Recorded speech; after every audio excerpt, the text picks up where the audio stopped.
Blog Talk Radio.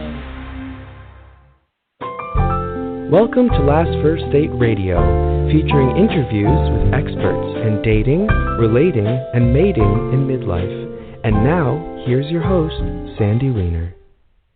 Hello, everybody. This is Sandy, and I am excited to have you here at Last First Date Radio. We are an acclaimed show that brings you top experts and cutting-edge authors to teach you how to attract and sustain healthy relationships, especially in midlife. And today I'm going to be speaking with author Ava Miles about her new series on the Goddess Guides to Being a Woman. I love this title. Ava's a great guest, and I'm really excited to bring her on in a few minutes. And I want you to know that I'm in the middle of a 5-day Broken Picker Challenge. I have created this free 5-day challenge, so if anybody is interested, you can join at lastfirstdate.com/challenge. That's lastfirstdate.com/challenge. It's not too late to join us. We're only 2 days in. And today we're talking about red flags and the red flags that many of us have missed. And so when you do this inner work that we're going to be talking about today on the program, about really loving yourself, honoring yourself, seeing the goddess within, you don't make these big red flag mistakes. Your picker gets fixed. So I hope that you join my challenge and become the woman of value who attracts in the toe-curling epic love that you deserve. And every week I bring you a tip on how to be a woman of value, and this week's tip is step number 23, be aware of your tone. And just imagine sometimes we say things and we really don't realize that we're saying them in a tone that's really nasty and passive-aggressive, really, because we're saying words that are kind, but our tone is like, I hate your guts. So if you've ever been guilty of that, like you're really working on not yelling, so you're suppressing a lot of emotion, and your tone is just really, it's got an edge to it. So there was an exercise that I did with my Woman of Value retreat attendees where we actually practiced saying the same thing twice, once when we were really, really angry at somebody, and once when we had done a guided meditation to calm ourselves down and surround ourselves with love. So before you say something to somebody that you might regret, try and get to a really centered space so that you can say it from a place of love and not anger. So that is it. I want you to also join my private Facebook group. It is amazing. We're up to about 2,000 women in there, and it's for single women over 40. So if you are single, if you are looking for love, if you are in a relationship and looking for love, join us. We're just not married women, but women who are in new relationships. Everybody's welcome. It's called Your Last First Date on Facebook, and it is a group that I monitor very closely so that the conversation stays positive. There's no man-bashing allowed. It's kindness-centered. All right, so on to the show. Ava Miles is an international best-selling author. She calls herself a divine rock star. She believes that everybody is a divine rock star deep down. She has a BA in Rhetoric and Technical Writing and Spanish and 2 graduate degrees, one in International Peace Studies and another in Poli-Sci. And she spent many years traveling all around the world sharing her gifts with women and men in war-torn countries. She helped them rebuild and reintegrate their communities after intense struggle or amidst intense struggle. And she has managed multi-million-dollar projects and multinational teams of people in the private sector and in nonprofits and domestic and international agencies, and as well as multilateral organizations like the UN. And now she brings all of that experience together with her passion for sparking joy and personal success in people's lives. And she launched an all-new series of life fulfillment books called The Goddess Guides to Being a Woman. She has 7 books in total. And these books invite us all to reimagine what it means to be a modern woman, on our own terms. So join Ava now in letting the brilliance of your true goddess nature and that of all the girls and women in your life shine through. Join me now for episode number 284, The Goddess Guide to Being a Woman, with author Ava Miles. Welcome to the show, Miss Goddess. Hey, welcome back. Goddess too. We're all goddesses, right? So yay us. So let's talk about what does goddess mean to you? Goddess means to me that a lot of us, I think, know just it doesn't matter what spiritual tradition or religious tradition, we kind of know that we're more than just this human body, and there's this, I call it a divine peace, an infinite knowledge, an eternal brilliance, joy, love, all of those things that I think we say, exist in spiritual people. And to me, it's just about being yourself. And once you decide to be honest and to ask yourself the questions like, what makes you happy? What do you really want to do with your life? What do you really want to devote your time to? What kinds of people make you feel good? Like once you start deciding to be honest with that and listening to yourself, and that to me is that inner goddess, that goddess self, you really become this goddess woman. And I think for me, there's a lot of talk about the divine feminine, but the divine feminine lives in us. But as a woman, that's why I decided to do all these books topically. We have all these sort of human things as a woman that sort of trip us up sometimes. It can be sex, it can be power, it can be personal expression, it could be, drama or toxicity in relationships, or even, as you say, you call it the broken picker. But to me, it's like there's these pieces in being a woman and having this life experience that we sort of need to kind of have a little extra goddess guidance on. And so that's what kind of came through me. And I'm really excited to be sharing it because it's something that I've transformed from, and I just wanted to, it's like my whole life has been about sharing my own experience. I think that's why we're here, to help everyone, sort of get to where they really want to be, and giving them the tools and the empowerment to say, how, you're a divine rock star, you're a goddess woman, and isn't it time to just be happy and be like you and rock it? I love it. Rock the goddess. This is like what's that song that used to rock the something, rock the dun dun. Yeah, I can't really. I always get it two words, and I'm like, rock the Casbah. There it is. I should know that because I worked in Morocco. I'm ready to dance. Rock the Casbah. Okay. So now that we finished the dance portion of the show, let's talk about that you talk about the fact that this is a time of revolution for the modern woman. So I know you spoke a little bit about how women are changing, the modern women. So can you talk a little bit more about this revolution idea?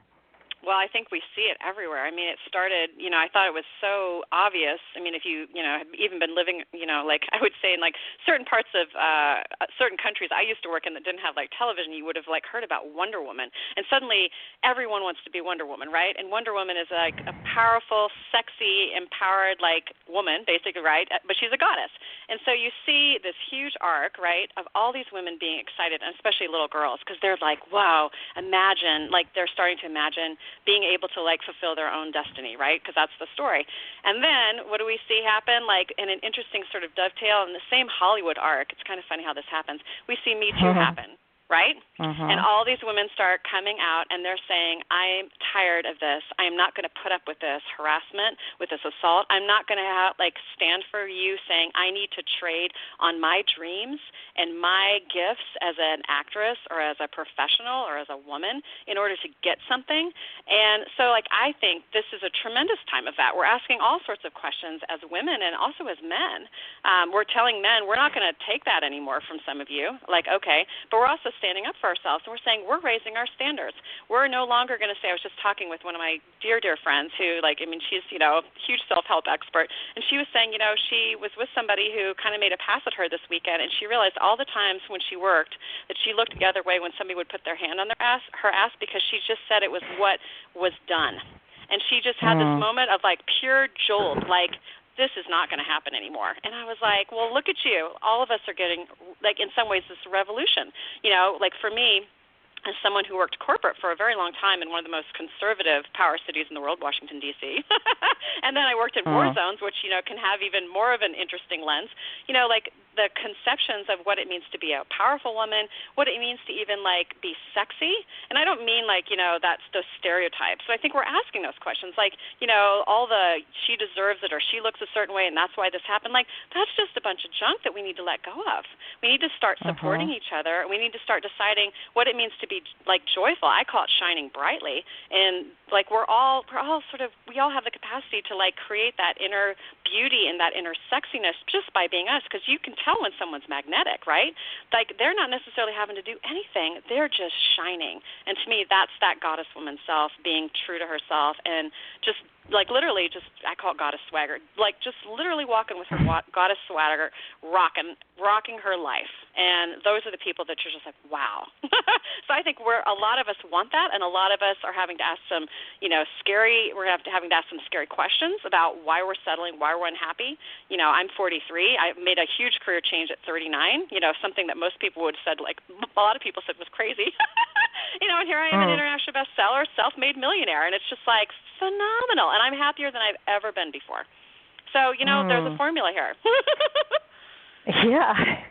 Well, I find that, I think that so many of us are people pleasers, and we being some version of ourselves to make other people happy, and have given up big bits of ourselves. And I've done many shows about that, and that's been my journey as well. And I think that when you really tap into your truth, and a lot of people don't know what that is. So when you say, that's when you do find that joy, but a lot of people are confused.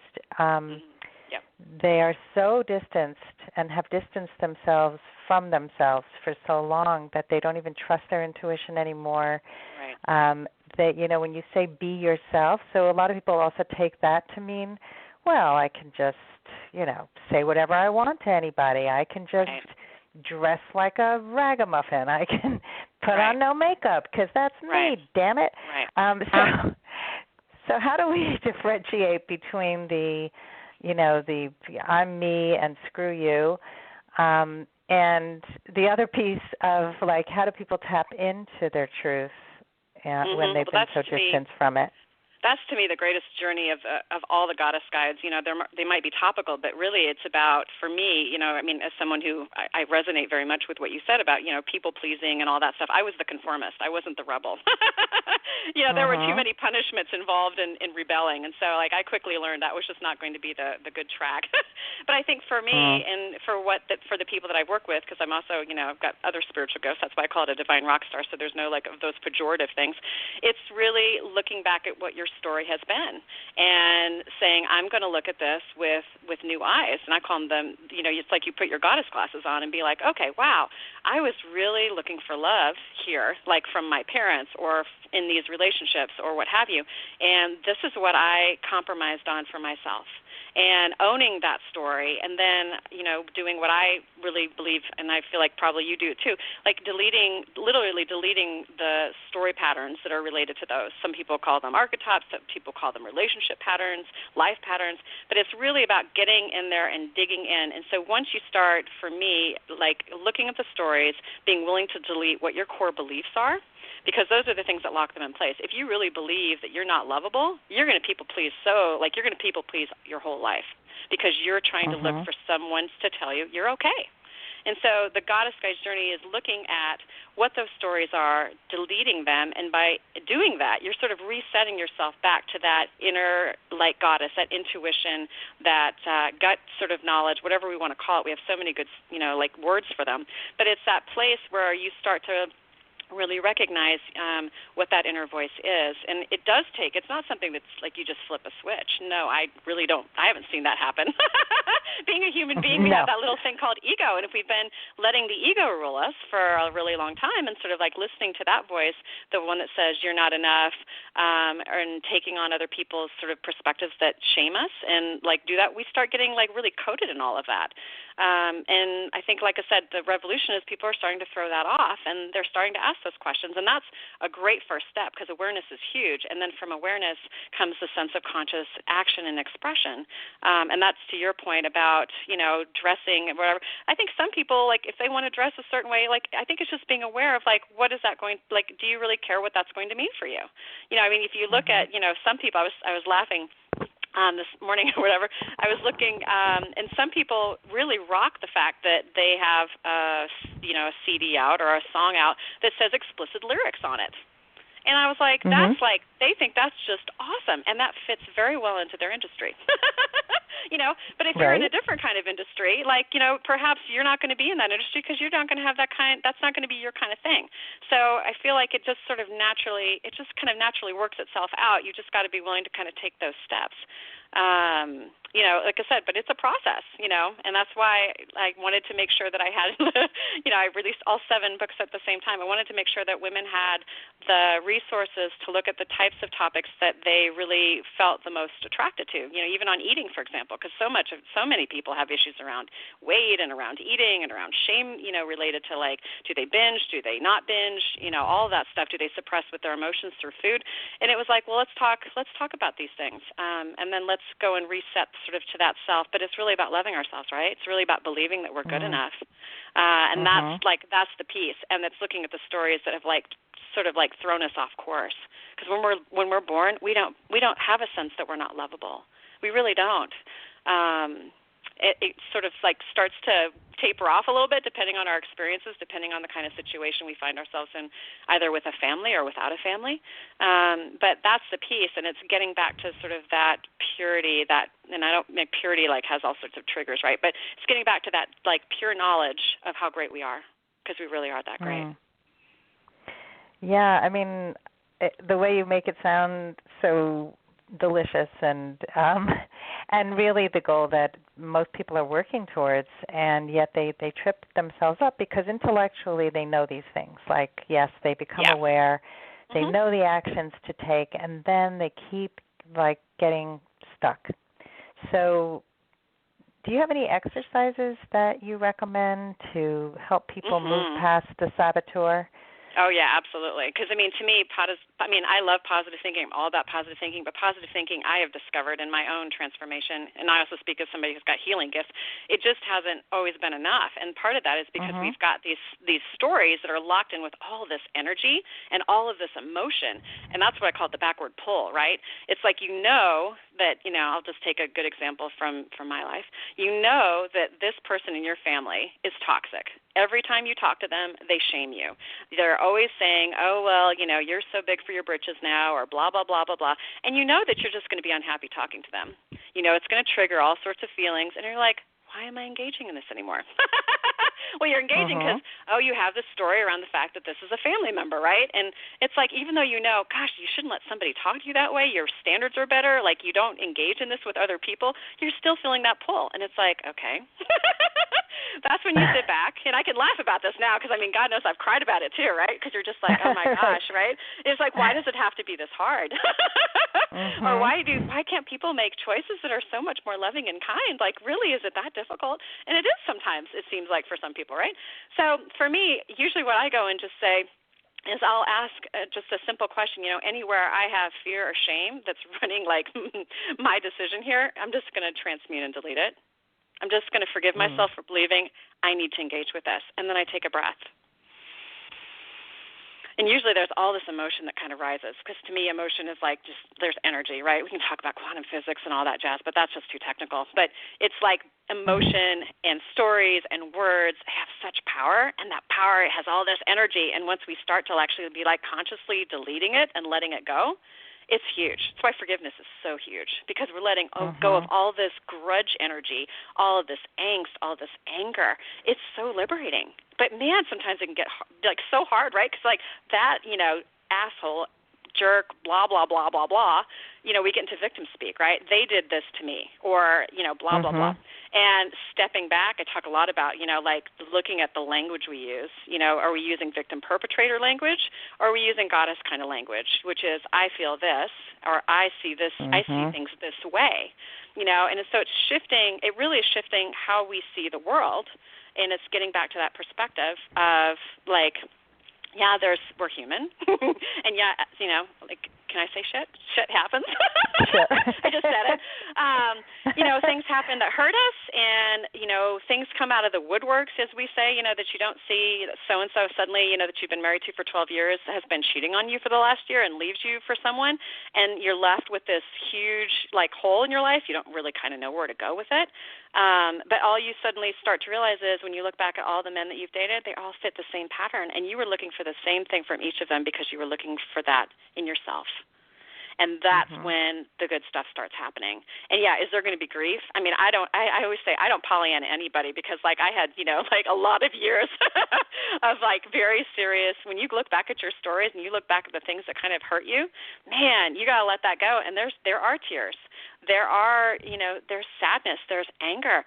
But to me, if you're not willing to feel that, you're not going to be able to feel the kind of joy that, you can also feel. And that's the thing. It's the happiness that I feel now, the joy, the pure enchantment I have with life is because I'm willing to feel that other stuff, and I was willing to feel the stuff that I had repressed in the past.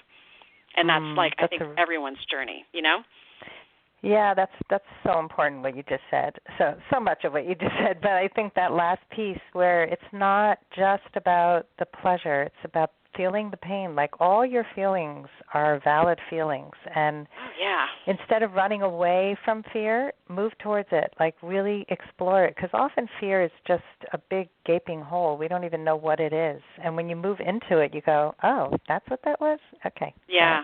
That's funny. I'm just finishing Goddess's Face. I'm just finishing Goddess's Face Fear because it comes out in January.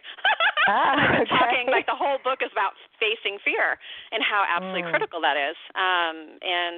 Anyway, so I mean, it is. It's absolutely it's the piece of us that holds us back from making the changes. But once we start to look at what we're really afraid of, and also to tap into what I call divine courage, that's the piece that goes and moves us forward because we're sitting in the seat of our heart, and we know that it's the right thing to do. For example, when you find out that your husband has cheated on you after 12 years and he actually doesn't want a divorce, and you're like, wait a minute, I know that I need to leave this relationship. I know that he's going to keep doing this.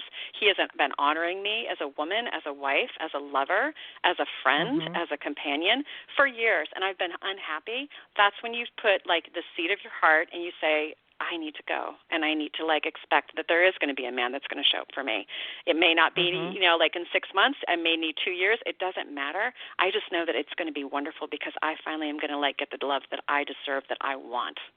And that, to me, is life-transforming, absolutely life-transforming. Yeah, absolutely. And there's a comment that I just read today in my Facebook group for the Broken Picker Challenge, and somebody wrote about her current boyfriend and how he says he loves her and he treats her like crap. I mean, basically, she went into a whole long story about it, but that's really the bottom line is lovely texts, I love you so much, and then he's not available. And so, and then her thing was, if he's not into me, why doesn't he leave me? Why is he torturing me? So it's the exact same thing that you're talking about, that victim language of who cares why he's doing it? You recognize the fact that he is doing it and see that it's a red flag and know that you deserve better and, speak up for it and take action.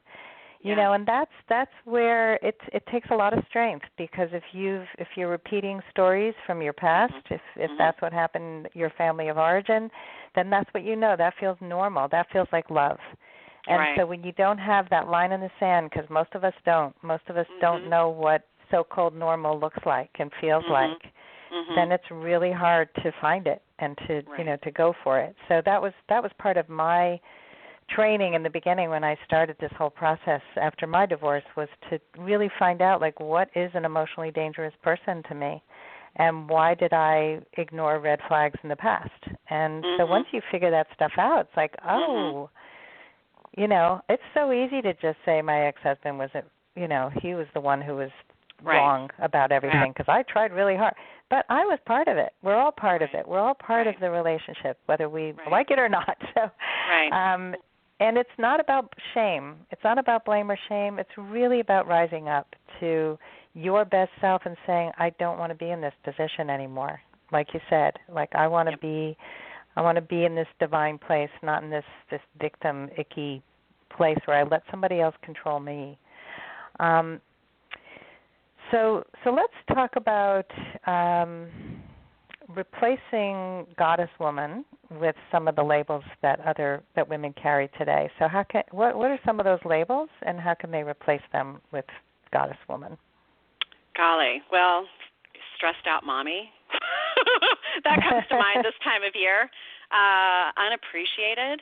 Like, the woman who does everything for everybody else and nobody ever kind of remembers her. There's, all sorts of judgments, right, around sexuality, like, oh, that one. I think it just kind of depends on the person, right, in terms of, like, the kinds of stories that they've got. But we've got so many. We've got ones, related to the gold digger kind, the ones who marry for money, or the ones who are the mean girls. I mean, there's so many ways that we've got. We see it in our TV shows. We see it in our books. We see it in our movies. And so I think it's just the ones, for me, it's finding out the ones that kind of trigger us to go and separate ourselves out from other women. Like, what are we aware of? Like, are we aware of women, for example, who look askew at us? I get that a lot because I'm so happy. I'm usually the one that's in the restaurant laughing.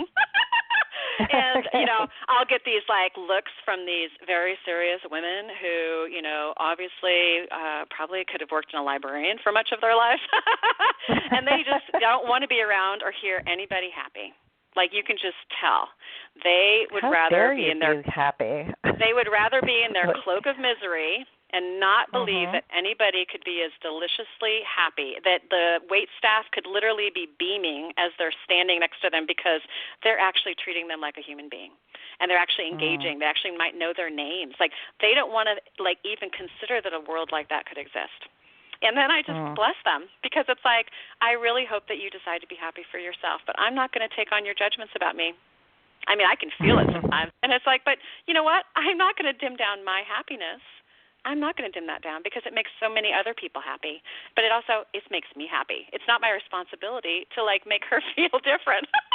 She's choosing that, So I think that's the thing also is, like, allowing people's choices, like allowing people to have their own free will. I think so much of especially I wrote about, it's called Goddesses Don't Do Drama. It's all about relationships, but it's like there's so much push and pull sometimes about trying to make somebody different than they want to be. Like the person who doesn't really want to, like text back perhaps or show up for the woman that you were talking about earlier. He obviously doesn't want to do that. Now, does that suck that he's still saying that he loves her? You better believe it is.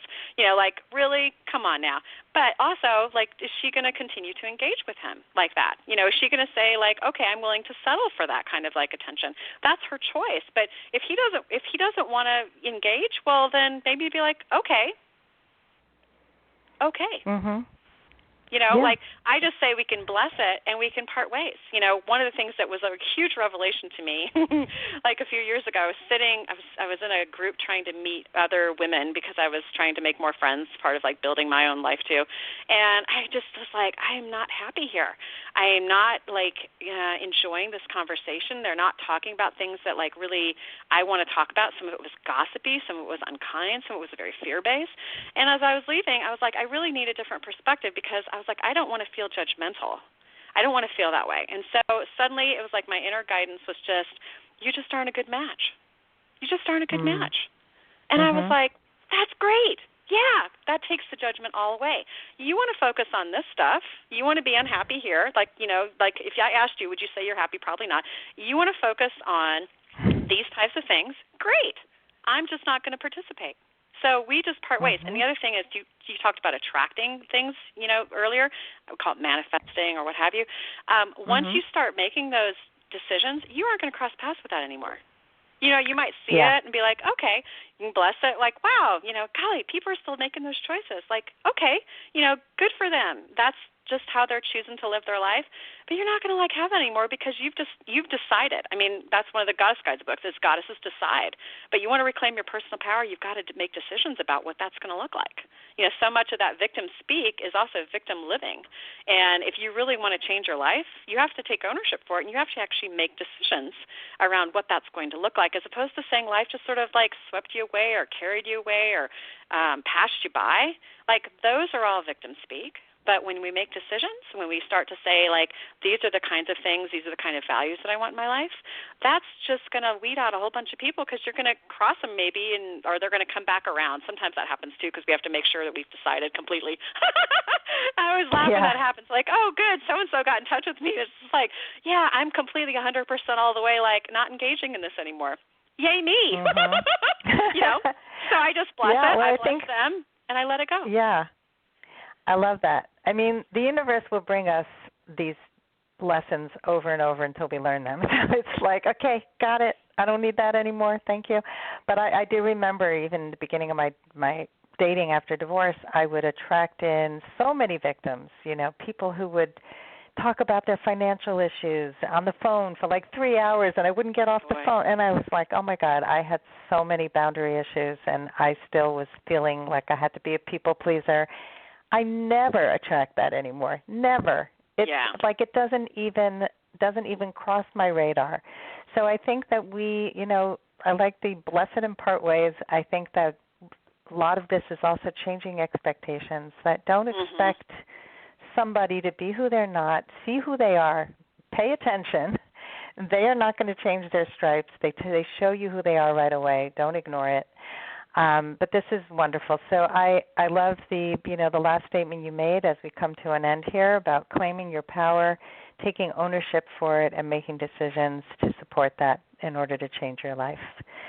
So thank you. This was, wow, I feel like we just speed talked through a half hour here. Change your life in a half hour. Goddess have 10 words, that's what I call it. So thank you so much, Ava. And tell us how the people can get those books and find you, get in touch with you.